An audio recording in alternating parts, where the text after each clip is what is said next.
ইসলামের জন্য যেটা খুশির খবর, রাসূলের হাদিস, আপনি মুসলিম হলে গোটা বিশ্বে যখন মুসলিম মার খাবে, খোরাসান থেকে একটা দল বের হবে, যে দলটা, যে যোদ্ধাটা হবে ইমাম মেহেদীর সৈন্য।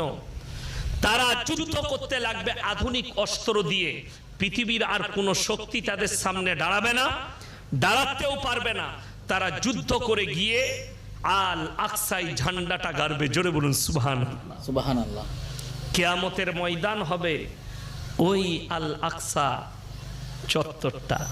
কিয়ামতের ময়দান হবে ওই জেরুজালেমের ময়দানটাই কিয়ামতের ময়দান।